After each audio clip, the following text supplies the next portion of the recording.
ఓం మహాగణాధిపతయే నమః. ఓం గురుభ్యో నమః. ఓం శ్రీమాత్రే నమః. పరమేశ్వర స్వరూపమైనటువంటి జ్యోతిష, వాస్తు మరియు ఇతర అనేకమైనటువంటి శాస్త్రములను మనకు అందించినటువంటి మహర్షులకి నమస్కారం. హయగ్రీవ హయగ్రీవ హయగ్రీవేత్యోపదేత్తస్య నిస్సరతే వాణి జహ్నుకన్యా ప్రవాహవత్. అరుణాం కరుణాతరంగితాక్షీం ధృతపాశాంకుశపుష్పబాణచాపాం అనిమాదివిరావృతాం మయూకైః అహమిత్యేవ విభావయే భవానీం. శ్రీమాత్రే నమః. ప్రేక్షకులకి ఆ లలితాంబిక అమ్మవారి యొక్క అనుగ్రహం పరిపూర్ణంగా కలగాలని మనస్ఫూర్తిగా కోరుకుంటూ మనం ఈరోజు చెప్పుకోబోయేటువంటి టాపిక్ ఏదైతే ఉందో, వృషభ లగ్నము, వృషభ రాశి. లగ్నం తెలిసినటువంటి వారు లగ్నం నుంచి చూసుకోండి, లగ్నం తెలియదండి అనుకునేటువంటి వారు రాశి నుంచి చూసుకోవచ్చు, అందులో ఎటువంటి తప్పు లేదు. ఎందుకంటే మనము మన మనస్సు ఒకటే, మన మనస్సులో ఏదనిపించిందో అది చేస్తూ ఉంటాం. సహజంగానే వృషభ లగ్నానికి ఏంటంటే ఓపిక ఎక్కువగా ఉంటుంది, చాలా వాగ్దాటి చాలా చక్కగా ఉంటుంది. వృషభ లగ్నం వారికి చాలా ఆలోచించి మాట్లాడతారని చెప్పుకుంటూ ఉంటాం. అయితే మీకు ఈ శని భగవానుడికి వచ్చిన ఆధిపత్యాలు ఏమిటి, ఈ శని భగవానుడు ఉన్న కండిషన్ బట్టి మీరు ఎటువంటి నిర్ణయాలు తీసుకోవడం కానీ ఏ రకంగా మీరు మీ కర్మల్ని ఆచరించినట్లయితే బాగుంటుంది అని చెప్పి చూసుకున్నట్లయితే, మీ యొక్క జన్మజాతకంలో పర్టికులర్గా శని భగవానుడు లగ్నాత్ 9-10 ఆధిపత్యాన్ని వహిస్తాడు. 9-10 అంటే ఇక్కడ ఏమిటంటే, మీరు లైఫ్లో బాగా ఎదగాలి, శని అనుగ్రహం బాగా కలగాలి అంటే మీరు చేయవలసింది ఏమిటి అంటే, మీరు ఉన్న ప్రదేశం కాకుండా ఇతర ప్రదేశాలకు వెళ్ళాలి. గుర్తుపెట్టుకోండి, లాంగ్ జర్నీస్, వేరే ప్రదేశాలకు వెళ్ళాలి. ఉన్న ప్రదేశంలోనే మీరు కనుక సెటిల్ అవుదామని అనుకుంటే అంతంత మాత్రంగానే ఉంటుంది. అందులో పర్టికులర్గా చంద్ర సంబంధం ఉందనుకోండి, ఇంకా మీకు ఏది వృత్తి సంబంధమైన కారక స్థానానికి ఇంకా ఖచ్చితంగా వెళ్ళాల్సి వస్తుంది. కొంతమందికి ఏమవుతుందంటే, ఒక ఉదాహరణకు 1000 జాతకాల్లో 990 జాతకాలు అయితే 10 మందికి వెళ్ళాల్సిన పని ఉండదు. అప్పుడు ఎందుకు ఉండదు అంటే, మీ శని కానీ మీ యొక్క దశమాధిపతి కానీ స్థిర సంబంధం కలిగి ఉంటుంది, అంటే స్థిర రాసుల సంబంధం ఉంటుంది. అందుకని వాళ్ళు ఆ ఊర్లోనే అక్కడే డెవలప్ అవుతూ ఉంటారు. కానీ 99% ఆఫ్ కేసెస్లో ఉన్న ప్రదేశం నుంచి వేరే ప్రదేశానికి వెళ్తేనే వృషభ లగ్నానికి యోగ్యత కానీ వాళ్ళ డెవలప్మెంట్స్ కానీ పెరుగుతూ ఉంటాయి. గుర్తుపెట్టుకుని, వృషభ లగ్నంలో జన్మించారు అంటే మీరు ఫస్ట్ తీసుకోవాల్సిన కేర్ ఉన్న ప్రదేశం నుంచి వేరే ప్రదేశానికి వెళ్ళాలి. అది మీ పర్సనల్ చార్ట్లో కూడా ఉందండి పక్కాగా అంటే ఇంకా గ్యారంటీగా వెళ్ళిపోవాలి. ఉన్న ప్రదేశంలో ఉంటే డెవలప్ అవ్వాలి. గుర్తుపెట్టుకోండి. ఇక రెండవది ఏంటంటే, వృషభ లగ్నానికి పర్టికులర్గా మీ యొక్క లగ్నానికి ఎప్పటి నుంచో అంటే గురువు యొక్క శాపం కూడా ఉంటుంది సహజంగా. ఎందుకు ఉంటుందండి? అందుకే చూడండి, ఎనీ వృషభ లగ్నంలో జన్మించారు, గురువులు చెప్పేది లేదు, ఇంకా ఏదో చెప్పాలి అని ఒక అసంతృప్తితో, లేకపోతే ఇంకో రకంగా చెప్పి ఎందుకు ఇలా చెప్పలేదని అనిపిస్తూ ఉంటుంది. ఎందుకంటే అది పాస్ట్ లైఫ్ నుంచి వస్తున్నటువంటి క్యారీ అవుతూ ఉంది అది. మరి దీన్ని ఇక్కడ వీరు మాత్రం, వృషభంలో జన్మించినటువంటి వారు మాత్రం కేవలం శని భగవానుడికే కాకుండా గురుగ్రహానికి కూడా దీపారాధన చేయాలి. గుర్తుపెట్టుకోండి, నవగ్రహాల్లో శని గురు 2 గ్రహాలకి దీపారాధన ఖచ్చితంగా చేసి తీరాలి. గుర్తుపెట్టుకోండి. అలా చేస్తూ పర్టికులర్గా మీకు వేరే ప్రాంతాలకి వెళ్ళడం ద్వారా మీకు అభివృద్ధి యోగం ఉంది. కాబట్టి మీరు చేయవలసింది ఏమిటి అంటే, మీరు మీ లైఫ్లో ఎదగాలి, వృత్తిపరంగా ఎదగాలి. శని భగవానుడు వృత్తికి కారకుడు, వ్యాపారాలకు కారకుడు అని చెప్పుకున్నాం కదా, అంటే వ్యాపారానికి బుధుడు కూడా కారకుడు అవుతాడు. కానీ మీ జాతకంలో మాత్రం దూర ప్రాంతాలకు వెళ్ళడం ద్వారా సక్సెస్ అయ్యే వృత్తికి మాత్రమే కారకుడు అవుతాడు. కాబట్టి మీరు వీలైనన్ని పుణ్యక్షేత్రాలకు వెళ్ళండి. మీరు ఎంత పుణ్యక్షేత్రాలకు వెళ్తే మీకు అష్టమ స్థానాధిపత్యం వచ్చిన గురువు యొక్క దోషము పోతుంది. ఎట్ ది సేమ్ టైం మీ యొక్క వృత్తి సంబంధించిన విషయాలు ఏవైతే ఉన్నాయో అభివృద్ధి చెందుతాయి. ఇది గుర్తుపెట్టుకోండి. మరి ఇందులో చాలామంది అడుగుతుంటారు, ఏ ఆలయాలకు వెళ్ళాలి, ఏ క్షేత్రాలకు వెళ్ళాలి, ఎనీ క్షేత్రం వెళ్ళొచ్చు. అందులో పర్టికులర్గా వెంకటేశ్వర స్వామి క్షేత్రాలు, అంటే ముఖ్యంగా మనకు తిరుపతి ఉంది. ఎంత మీరు తిరుపతికి వెళ్తూ ఉంటే అంత చక్కగా ఉంటుంది. ఇది గుర్తుపెట్టుకోండి. అయితే ఇక్కడ ఏంటంటే, శని భగవానుడు ఒకసారి పాడవుతాడు కొంతమంది జాతకాల్లో. అలా పాడైనప్పుడు ముఖ్యంగా ఏ గ్రహం ద్వారా సర్వసాధారణంగా కుజకేతువులతో స్పాయిల్ అవుతూ ఉంటాడు. కుజుడు is fiery element, fiery planet. శని అనేటువంటిది కూల్నిచ్చే ప్లానెట్. సో ఫైరీ ప్లానెట్తో కంజాయిన్ అయినప్పుడు ఇబ్బంది పడుతూ ఉంటాడు, లేదా వైరాగ్యానికి కారకుడైన కేతుతో కంజాయిన్ అయినప్పుడు ఇబ్బంది పడుతూ ఉంటాడు. అలాంటిది ఉన్నప్పుడు సర్వసాధారణంగా మీరు చేసే వృత్తిలో గొడవలు కానీ, మీరు చేసే వృత్తిలో ముందుకు ఎదగకపోవడం జరుగుతూ ఉంటుంది. అలాంటప్పుడు కుజకేతు గ్రహాల దగ్గర దీపారాధన చేస్తూ కుమారస్వామి గణపతి యొక్క ఆరాధన చేసినట్లయితే అన్ని విధాలా బాగుంటుంది.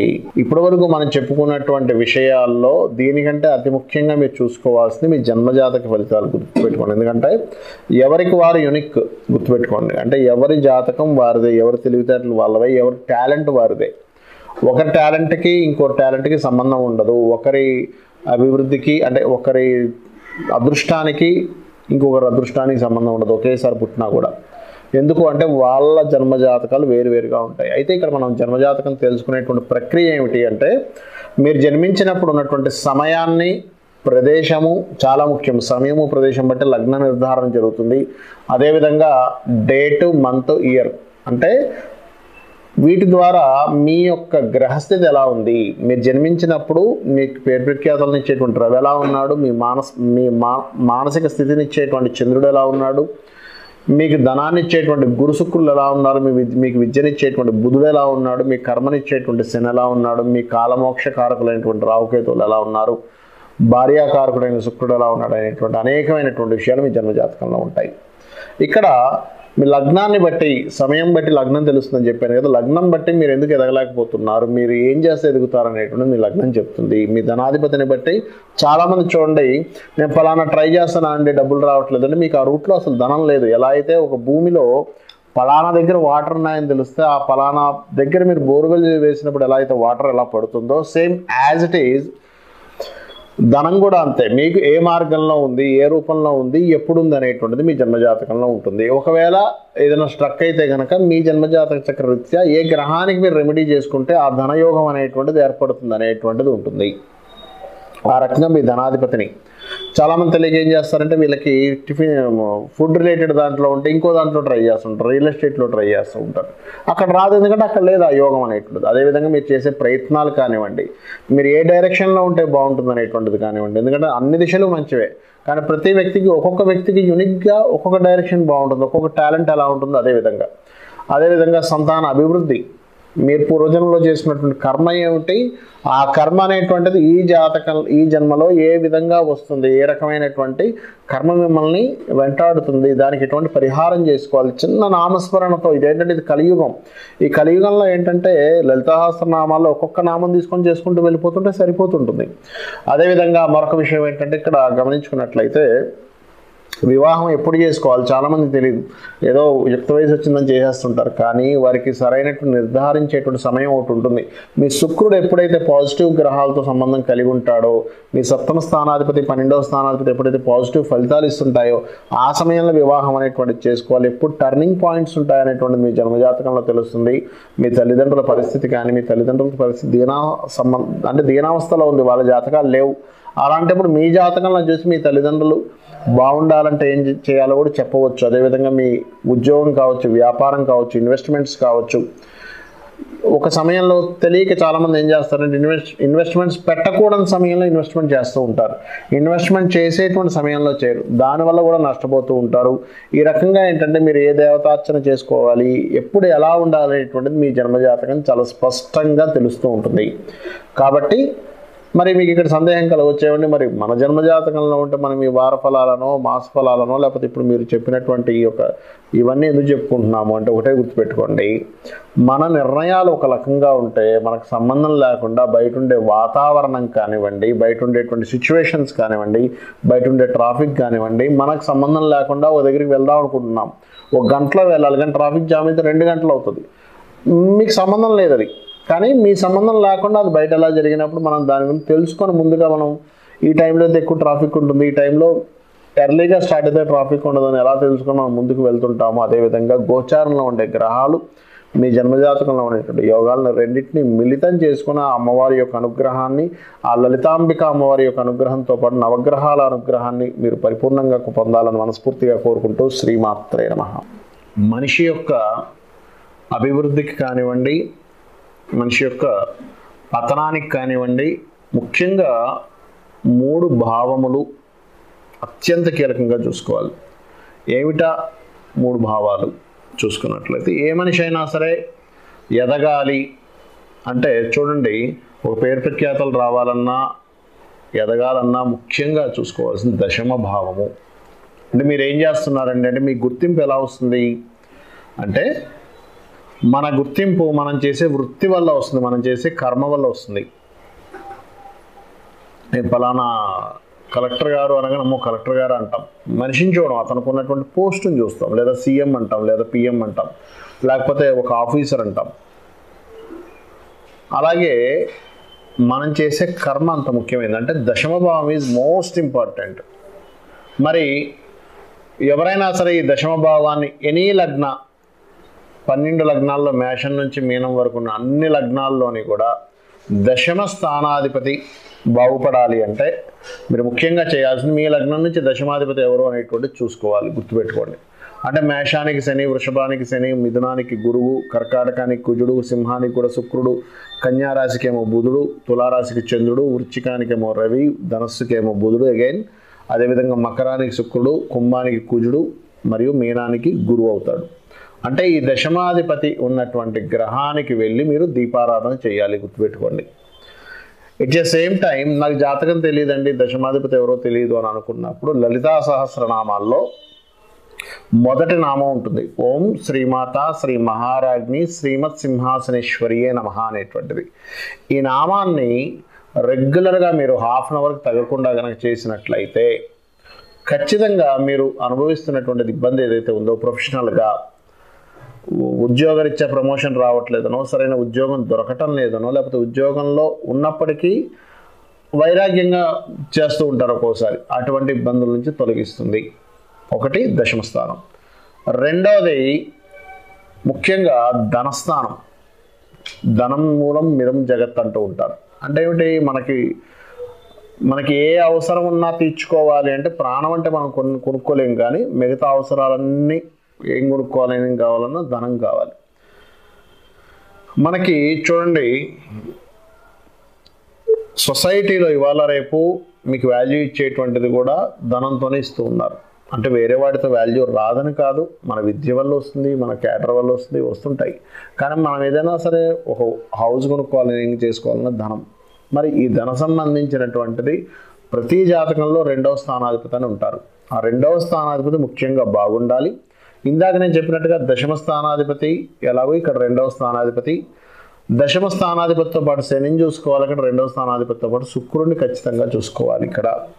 అలాగే 2వ పోర్ట్ఫోలియో అంటారు జ్యోతిష్ శాస్త్రంలో, అది క్యాలిక్యులేటివ్ ద్వారా తెలుస్తుంది, బయటకు కనబడేటువంటి విషయం కాదు. సో ఈ గ్రహాల యొక్క స్థితిలో 2వ స్థానాధిపతి ఎవరు, ఇక్కడ ముఖ్యంగా ఏంటంటే ఈ 2వ స్థానాధిపతి ఎవరో తెలిస్తే కానీ మీకు ఎలా డబ్బులు వస్తాయో అర్థం కాదు.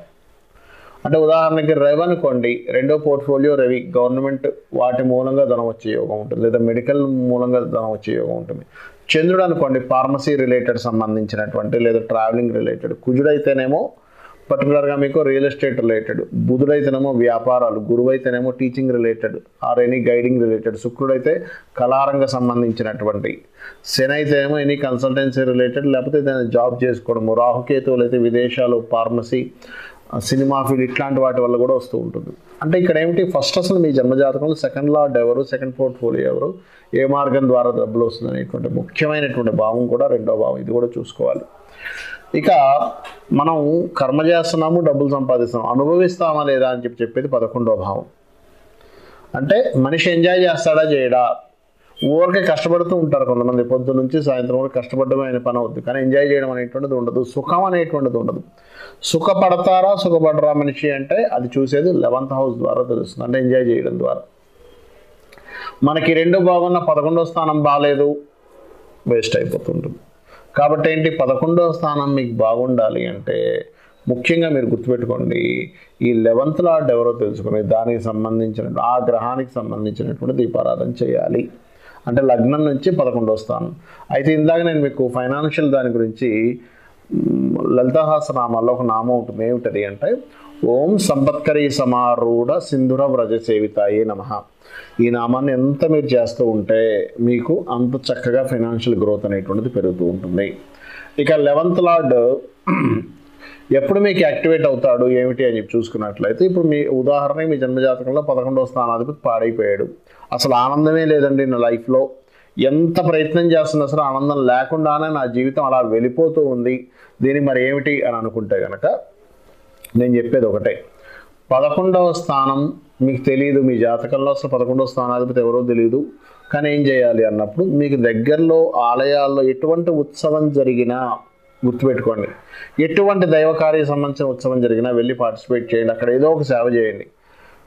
మీకు తెలియకుండానే ఖచ్చితంగా మీ జన్మజాతకంలో 11వ స్థానం అంటే మీరు ఎంజాయ్ చేసే స్థానం కానివ్వండి, మీరు లాభాలు పొందేటువంటి స్థానం కానివ్వండి, మీ సక్సెస్ వచ్చేటువంటి స్థానం కానివ్వండి, అది ఆటోమేటిక్గా మీకున్నటువంటి దోషాలపై యాక్టివేషన్ అవుతాయి. ఇవి ముఖ్యంగా ఈ మూడు స్థానాలు ముఖ్యంగా చూసుకోవాల్సినటువంటిది. మరి మిగతా 3 స్థానాలు కూడా ఉంటాయి. ఏమిటా మిగతా 3 స్థానాలు అంటే, 3వ స్థానం అంటే దారిద్ర స్థానము, అదే ధైర్యము సాహసం చేసేటువంటి స్థానం 3వ స్థానము. 6వ స్థానం పూర్వజన్మ కర్మస్థానం, ఇది 8వ స్థానం లైఫ్లో సడన్గా లైఫ్ టర్నింగ్స్ ఇస్తూ ఉంటుంది. 12వ స్థానం కూడా ఉంటుంది, బట్ 8వ స్థానం ఎక్కువ ప్రభావం చూపిస్తూ ఉంటుంది. అంటే లైఫ్లో సడన్గా నా లైఫ్ ఏంటంటే ఇలా టర్న్ అయిపోయిందని బాధపడుతూ ఉంటాం. ఆ స్థానం ఇది 8వ స్థానం. సో ఈ మీ 3వ స్థానము 6వ స్థానము 8వ స్థానాధిపతులు డియాక్టివేషన్లో ఉన్నప్పుడు ఏమవుతుంటుందంటే అనవసరమైన భయాలు మీకు పెరుగుతూ ఉంటాయి. అనవసరంగా పూర్వజన్మ కర్మ రావడం వల్ల మీరు ఎటువంటి తప్పుడు నిర్ణయాలు తీసుకోకపోయినా అనవసరంగా గొడవలు కానీ అనవసరమైనటువంటి విషయాల్లో మీరు ఇరుక్కోవడం కానీ జరుగుతుంటుంది 6వ స్థానం పాడైనప్పుడు. 8వ స్థానం వల్ల మీరు ఊహించినటువంటి మలుపులు జరుగుతూ ఉంటాయి. అయితే ఈ 8వ స్థానం బాగుందనుకోండి, మీరు ఊహించేటువంటి మలుపులు అద్భుతంగా జరుగుతాయి. 8వ స్థానం పాడైతే ఊహించేటువంటి మలుపులు నెగిటివ్గా జరుగుతూ ఉంటాయి. సో ఈ 3 గ్రహాల్లో మీకు ఎగ్జాంపుల్ ధైర్యం సరిపోవట్లేదు, దుర్గా ఆరాధన చేయండి, ఓం దుర్గాయ నమః అని చెప్పి చేయండి. లేదా మీరు ముఖ్యంగా కనకాంగద కేయూర కమనీయ భుజాన్విత అనేటువంటి నామం ఉంటుంది లలితహాస్త్ర నామాల్లో. ఓం కనక అంగద కేయూర కమనీయ భుజాన్విత అంటే భుజములకు వేసుకున్నటువంటి బంగారు ఆభరణాలు అమ్మవారు ధరించి ఉంది. ఆ అమ్మవారు ధరించినటువంటి ఆ యొక్క ఆభరణాలని నేను స్మరిస్తున్నాను అని చెప్పి ఎప్పుడైతే అనుకుంటూ ఆ నమః అనేటువంటి అమ్మవారికి నమస్కరించుకున్నట్లయితే మీలో ఉన్నటువంటి భయాలపై ధైర్యం అనేటువంటిది పెరుగుతుంది. అదేవిధంగా 6వ స్థానం పాడితే ఏమవుతుంది అంటే అప్పులు పెరుగుతుంటాయి. అలాంటి సమయంలో ఓం అపర్ణాయై నమః అనేటువంటి నామస్మరణ మీ అప్పులు బాధల నుంచి బయటపడేస్తుంది. అదేవిధంగా 8వ స్థానం ఆకస్మికమైనటువంటి టర్నింగ్స్ జరుగుతున్నాయండి, ఏం చేయాలంటే ఉంటే కనుక మీరు షష్ఠి నాడు గనక సుబ్రహ్మణ్యేశ్వర స్వామి యొక్క ఆరాధన చేయడము, లేదా అష్టమీ చంద్ర విభ్రాజ అలికస్థల శోభితాయే నమః అనేటువంటి నామస్మరణ గనక చేసినట్లయితే మీకు ఖచ్చితంగా ఆకస్మికమైనటువంటి ఇబ్బందుల నుంచి బయటపడడం జరుగుతుంది.